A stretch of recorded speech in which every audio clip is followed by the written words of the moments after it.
कन्या पूजन के लिए 2 से 10 वर्ष की कन्याओं का पूजन करना चाहिए। ये कन्याएं शुभ मानी जाती हैं। अगर आपको 2 से 10 उम्र तक की कन्याएं ना मिले तो आप 15 तक की भी कन्याओं का पूजन कर सकते हैं, लेकिन 2 से 10 तक की कन्याएं शुभ मानी जाती है। इनकी पूजा करने से कहते हैं माँ दुर्गा साक्षात आती हैं, और इनकी पूजा अच्छे भाव से करनी चाहिए, श्रद्धा पूर्वक करनी चाहिए। कन्या पूजन करने से पहले, उससे एक दिन पहले व्रत रखना चाहिए। व्रत रखने के बाद उसी दिन उन कन्याओं के घर जाके उनको आमंत्रित करना चाहिए। अगर किसी ब्राह्मण कन्या को आप जानते हो तो उसको आमंत्रित करना चाहिए। नहीं तो अगर आपको 9 कन्याएं नहीं मिल रही है तो आप एक कन्या का पूजन भी कर सकते हैं। उसको भी माना जाता है कि अगर आप एक कन्या का 9 बार पूजन करते हो तो 9 देवियों की पूजा के समान माना जाता है, वो भी ठीक है।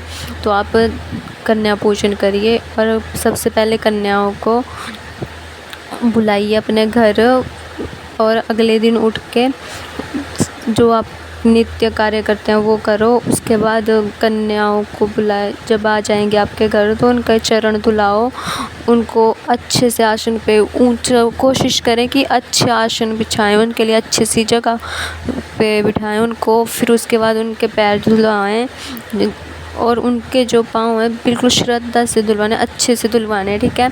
उसके बाद उनको जो भोग आपने बनाया पहले भगवान के चरणों में अर्पित करने के बाद उनको खिलाएं। और अगर कोई कन्याएं और भोजन मांगती है तो उसको और देना चाहिए, क्योंकि आपको नहीं पता कि किस रूप में माँ आपके घर आई हो।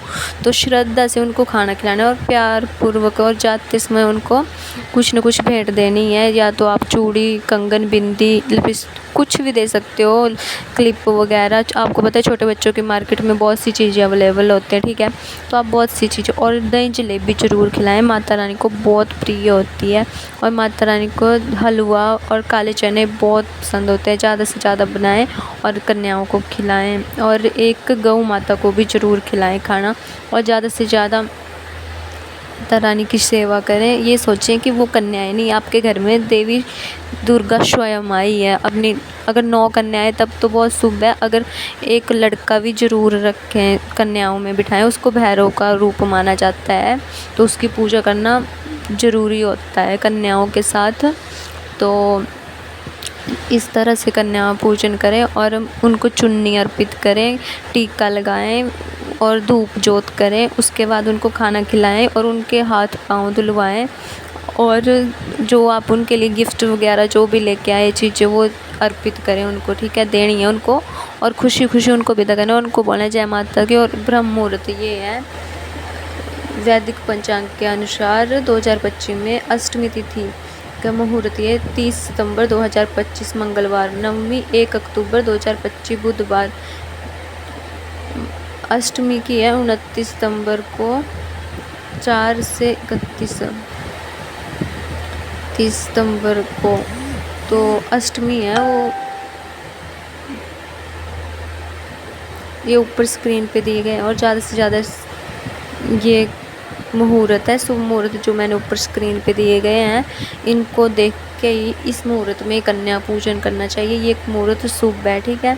तो माता रानी की कृपा पर ऐसे बनी रहे, ठीक है। ज़्यादा से ज़्यादा वीडियो को शेयर करना ताकि जिन लोगों को पता नहीं है इसके बारे में उनको भी पता लगे, ठीक है। और माता रानी की कृपा पाने के लिए और भी आप उपाय कर सकते हो, ठीक है। जैसे कि कन्याओं को लाल वस्तुएं ज़्यादा दान करें, ठीक है। लाल वस्त्र, आपको पता है माता रानी को लाल वस्तुएं बहुत ज़्यादा प्रिय है, तो आप लाल वस्तुएं प्रिय है ना, तो वो करनी है। और कन्याओं को भोजन कराने से पहले अगर आपके घर में लड्डू गोपाल है उनको ज़रूर खिलाएं, ठीक है।